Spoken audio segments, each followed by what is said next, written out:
afternoon.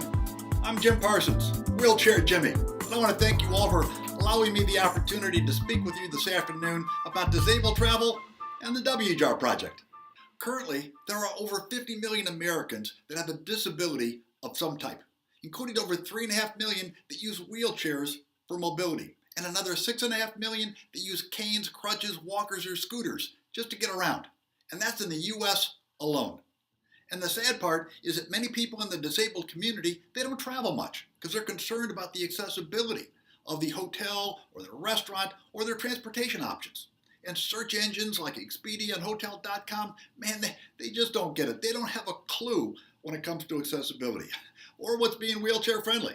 Our concept at Wheelchair Jimmy is to make wheelchair travel more fun and more comfortable, to take the uncertainty out of the journey. So we tell wheelchair travelers which properties are wheelchair friendly and, importantly, which properties to avoid.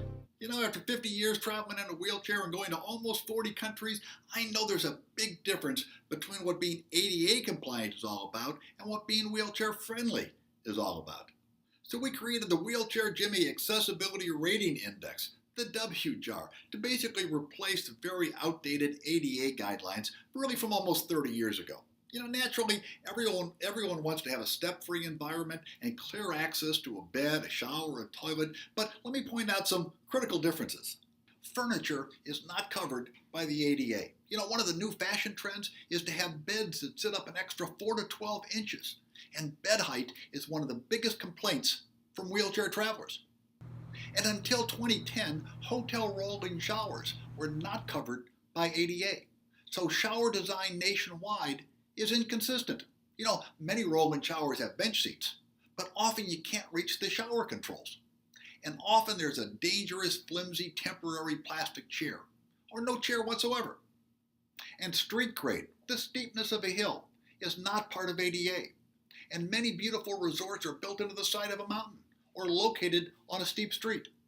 And if you're in a wheelchair, it can be dangerous and, frankly, really inconvenient. And then there's the dreaded small hydraulic wheelchair lift. You know, the ones that transport you up or down a couple steps? Normally you have to go out and find someone to operate it.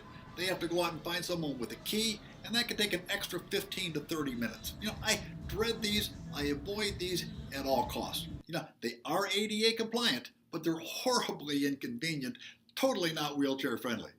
And ADA doesn't cover properties that have been grandfathered as historic landmarks. You know, I love some of these great old hotels and restaurants, but sometimes we're up or down a flight of stairs. Wheelchair Jimmy is now the largest and most trusted website dedicated to wheelchair accessibility. You know, with the help of UCF and UNLV, and of course the students, we now cover 18 major cities and parts of New Zealand and South America, with nearly 2,000 property reviews and over 420 YouTube videos. Thank you, Cynthia and Dina, for your devoted support. Many thanks. With the WJAR project, the students use our detailed Excel spreadsheets, soon to be online checklists, to visit and complete property accessibility reviews.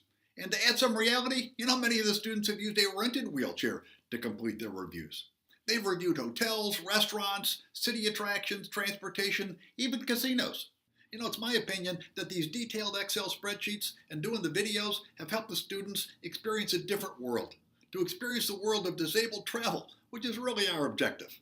Let me close by saying you all are the educators in the finest hospitality programs in the world. And your students are tomorrow's managers and leaders in the industry. One day they're going to be scattered around the world. So I hope you will teach them the difference between what being wheelchair friendly is all about and just being ADA compliant. And I hope you will challenge them with knowing the critical difference. So thank you all for the opportunity to speak with you.